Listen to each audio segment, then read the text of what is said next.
কাঁঠালগুলো ভালো করে বান্ধি। ও ভাই, এই কাঁঠাল কত করে কিনলে? কাঁঠাল পার পিস পড়েছে 100 করে। এ কি কথা কচ্ছাও, এই বড় কাঁটাতে 50 টাকা হবে না, ছোট কাঁটাতে 100 টাকা করে কি এর হয়? 100 টাকা ছাড়া কি তোমার সাথে নগদ টাকা থেকে মিশে কথা খাবো আমি? ওরে ভাই, আমি কিনবো না, আমি বেচবো নাই বেচিছি। এখন কত করে কিনিসাও কও এই কাঁঠাল কটা? আরে কাঁঠাল তো আমার পরিচিত পরিচিত লাগতেছে, তোমরা ব্যাপারীকে একটা দোষ আছে, 20 টাকার জিনিস তোমরা 200 টাকা করে কও। ভালো লোকের যন্ত্রণায় পড়লাম, আর ঢাকা শহরে কাঁঠালের খুব চাহিদা। 120 টাকার নিচে দেবে না, তা কই বলে 100 টাকা করে নিলাম। কি করছে না, এই গরুর ব্যাপারী ছাগলের ব্যাপারী সব একরকম, তোমাকে আছে খালি চুপ। হ্যাঁ, কত করে এনেছে একটু লিগালে কদিন ভাই, কাঁঠাল তো বেচতেও পারি আমি নাকি? আরে যন্ত্রণায় ছোট সাইজের কাঁঠালের দাম 100 টাকা। বিশ্বাস না হলে ওই কাঁঠালের মালিক আসতেছে, তার কাছে শোনেন। ও এই লোক বেচেছে? এ ভাই, এই কাঁঠালটাও নিয়ে যাও, ঠিক আছে? মনে করছিলাম এটা খাবো, এটার দাম কিন্তু 150 টাকা দিবা, ঠিক আছে? এই সজীব ভাই, এ তুমি কত করে কিনে কত করে বেচলে এই লোকের কাছে কাঁঠাল? ওই যা দিছি আমারে পার পিসে 10 টাকা করে পড়তাছে। হ্যাঁ, 10 টাকা করে পড়তা দিয়ে কাঁঠালের দাম 5 ডবল হয়ে গেছে। এ ভাই 5 ডবল বলে বুঝলাম না, 100 টাকা করে কাঁঠাল কিনছে, 5 ডবল না হলে হচ্ছে। ভাই 5 ডবল কি করে হলো? তাহলে শোনেন, এই সজীব ভাই সকালবেলায় গেল আমার বাড়ি কাঁঠাল কেনার জন্য, আমি তারে সুন্দর করে কাঁঠাল মেডাল দেখাচ্ছিলাম ঘুরে ফিরে। ভাই কাঁঠাল তো দেখলাম, তা এতে তো পোক মুখ ধরেই গেছে, যা মনে করছিলাম তা তো না।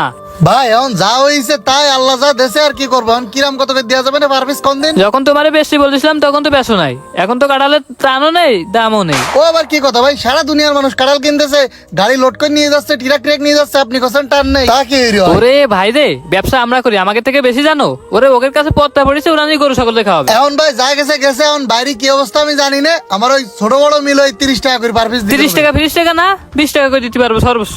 ভাই কি 20 টাকা করছেন, একটু সাইডে আসেন দেরি। আচ্ছা ভাই, তাহলে 80 লাগেন, আমরা দোকানে বসতেছি। আচ্ছা ভাই, তাহলে আমি ওই গরুর কাটা খাদ্য দিয়ে তারপর আসতেছি। তোরে যেই পালি শিখে দিলাম ওই পালি কবি, বেশি কিছু বলার দরকার নেই। এই ভাই আসছি, দাঁড়া ভাই, লুকোনো সুরনো কোনো কথা নেই। এখন আমার পার্টির আপনার কাঁঠাল পছন্দ হই, এখন পার্টি বলছি যে 10 টাকা হলে নেবে, এখন পার্টি যদি 10 টাকা করে নেয় তাহলে আমার 8 টাকা করে কিনা লাগবে। আরে ভাই 30-40 টাকা করে বাইরে বিক্রি হচ্ছে, আপনি আমার কিরকম কাঁঠাল 8 টাকা করে পার পিস দিতে যাচ্ছেন কোন দিন? এখন আমার 1 ট্রাক কাঁঠাল ভাই পৌঁছতিছে। ও ভাই, তা যা গেছে গেছে, আপনি 10 টাকা 8 টাকা না, আপনি আমার 15 টাকা করে দেবেন। আরে মিয়া, যেখানে আমি 8 টাকা বিক্রি করতে পারছি না, তোমার 15 টাকা কমতে দেবো? এই রাজু চলো দিনি। এ ভাই শোনেন শোনেন, আবার কি? ভাই করছি কি, রাগ করেন না, শেষ বেশ কয় টাকা করে নিয়ে আচ্ছা, যাবেন? আর 2 টাকা বাড়াই, লস যাক যাক গে, 10 টাকা দিবা না? আচ্ছা ভাই, যেহেতু করছেন কাঁঠাল চলতেছ না, না পোসাই দিবানে আপনারে। এ ভাই, আপনি গ্রামে ব্যবসা করেন বললেন, তা পার পিস 10 টাকা ধরে দিলাম, এরকম করে মানুষ ঠকাচ্ছেন আপনি? এ ভাই, আপনার সাথে কিন্তু আমার ওরকম হিসাব কিতাব না, আপনার সাথে যেরকম হিসাব কিতাব হয়েছে, আপনার টাকা দেন, আমি চলে যাই। টাকা তো দেবো, টাকা না দিয়ে চলে যাচ্ছে আমি, এই লোকের টাকা দেন আগে।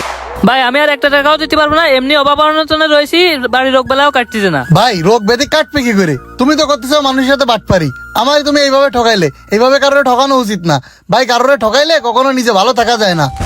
ভাই অত হিসাব কিতাব বুঝি না, আমার টাকাগুলো দিয়ে দেন, আমি চলে যাই। টাকা তো আমি দেবো, এই লোক হিসাব কিতাব করে যা পাই তা পার পিসে 10 টাকা চাইছে, 10 টাকা করে ধরে দেবো আমি।